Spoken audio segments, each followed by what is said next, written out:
Сәлеметсіздер ме? Менің есімім Налибаева Гүлжан Ермекбаевна. Мен бастауыш сынып мұғалімімін. Адам өмірге келген сәттен бастап өз орнын табуға талпынады.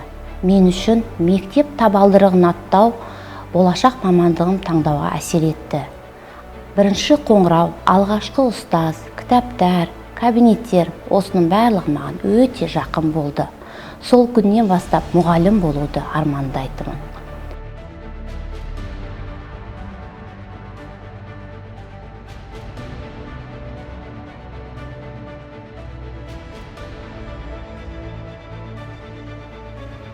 Өсе келе жоғарғы оқу орнына түсіп, бастауыш сынып мұғалімі мамандығына ие болдым.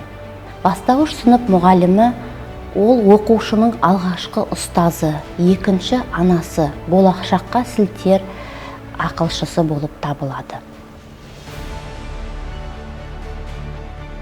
Мен өз жұмысымды саяхаттауға бейнелегім келеді. Кішкентай бүлдіршіндер бойынан оқуға деген құштарлықты оятып, жаңалық ашуға оятып жүрмін. Тура Колумб жаңадан Американы ашқандай. Біз 21 ғасыр мұғалімдеріміз. Әрқашан жаңалыққа құштар болуымыз керек. Мен өз оқу дерсімде жаңашыл технологияларды үнемі пайдаланып жүремін. Сабақ барысында Білімленд платформасының iMектеп ресурстарын жиі қолданудамын. Пандемия кезінде цифрлық білім беру ортасын құру, онлайн форматта сабақтар жүргізу, балалардың оқуға деген қызығушылығын ояту мақсатында жобалау қызметін жүргізе бастадым. Жобалау қызметі баланың өз бетінше білім алуға, сыни ойлауға, зерттеу мен тәжірибе жасауға бағытталған. Осы жобаны жүзеге асыру үшін дарынды оқушыларының бірі Қабылқақ Нұрасыл мен жаңа жобаны бастадық. Сәлеметсіздер ме? Мен Қабылқақ Нұрасыл. Сіздердің назарларыңызға анимациялық фильмдердің бала тәрбиесіне әсері атты ғылыми жобамды таныстырмақпын. Жұмысымның мақсаты: қазіргі таңда теледидарларда, ғаламторларда көрсетіліп жатқан мультфильмдер мен Білімленд білім платформасындағы мультфильмдерді салыстырып, бала тәрбиесіне беретін әсерін зерттеу, балалар тамашалайтын мультфильмдер туралы мәліметтер жинақтау, пайдасы мен зиянын анықтау. Мультфильм немесе мультипликациялық фильм латын тілінде аударылғанда көбейту, ал ағылшын тілінде таспа деген мағынаны білдіреді. Көптеген суреттерден және солардың қимыл әрекетінен құралатын үздік туындылардан тұратын фильм. Жұмыс барысында біз Білімленд білім платформасының iMектеп KZ анимациялық фильмдерін шетелдік мультипликациялық фильмдерімен салыстырдық. Мысал ретінде отандық iMектеп KZ анимациялық фильмдеріне тоқталсақ, негізгі кейіпкерлері Дана мен Аланның бойынан ұлттық тәрбие алған бала үлгісін көруге болады. Бұл бейнефильмді көру арқылы балалардың кішіге деген ізеттілікті, үлкенге деген құрметті байқаймыз. Ағасының қарындасына деген қамқорлығын, жанашырлығымен қатар қарындасының ағасына деген сыйластығын, мейірімін көреміз. Сонымен қатар осы бейнефильм көру арқылы көптеген пәндерден жаңа ақпарат алып, білімдерін нығайтады. Сондықтан iMектеп анимациялық фильмдерінің бала тәрбиесіне маңызы зор деп ойлаймын. Ал енді шетелдік мультфильмдердің мазмұнына келсек, бір қарағанда зиянсыз болып келетін Спанч Боб мультфильміне талдау жасасақ, Спанч Бобтың айтатыны, істейтіні тек дөрекі әзілдер.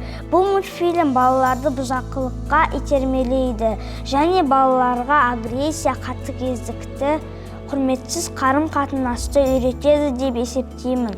Тағы бір танымал шетелдік мультфильмге тоқталсақ, Маша мен Аю. Бұл ресейлік мультфильмнің негізгі кейіпкерлері Маша жаман тәрбие алған қыз баланың үлгісін көрсетеді.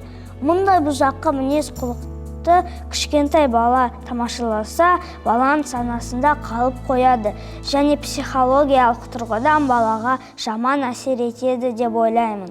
Сондықтан шетелдік мультфильмдерінде терең мазмұн болмайды. Балаға ешқандай пайдасы жоқ, тек психологиялық тұрғыдан жаман әсер ететінін анықтадық.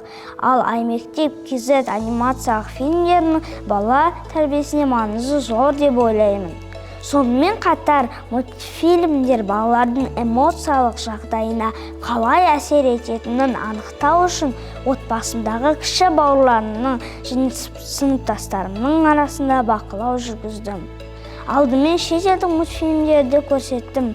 Басында бауырларым сабырлы болып отырған сияқты, бірақ Машаның дөрекі қылықтарын көргенде күле бастады. Оның артынан кіші қарындасым Машаның әрекеттерін қайталап жасай бастады. Содан кейін отандық Аймектеп бейнефильмдерді көрдік. Бұл мультфильмдерді көргенде олар байсалды және сабырлы болды. Тағы да мұқият қарап отырды. Аймектеп анимациялық фильмдерінің жағымды эмоцияларды қалыптастыруға бағытталған деген тұжырымға келдік. Эксперимент нәтижесінде баланың миында мультфильм кейіпкерлерінің мінез құлқы сондай моделі қалыптасады. Балалар мультфильмде көргенді санасында сақтап өмірде қолданатын болады. Өз сыныптастарымды бақылау барысында олардың көпшілігі шетелдік кейіпкерлерге еліктейтіні байқалды. Үзіліс кезінде барлық балалар орыс тілінде сөйлеседі және орыс тілінде мультфильмдерді көретіні анықталды. Сондай-ақ біз ата-аналармен сұхбат жүргіздік. Сұхбатта білгеніміз 50% ата-ана балалардың қандай мультфильм көріп жатқан және оның мазмұны қандай екенін білмейді екен. Және 60% бала шетелдік мультфильмдерді тамашалайтынын білдім. 70% бала орыс тілде немесе орыс тілде аударылған мультфильмдерді тамашалайтыны анықталды. Нәтижесінде келесі ұсыныстарды ұсынамыз. Қазақстанда балаларға арналған шетелдік телеарналарға шектеу қоюын талап ету.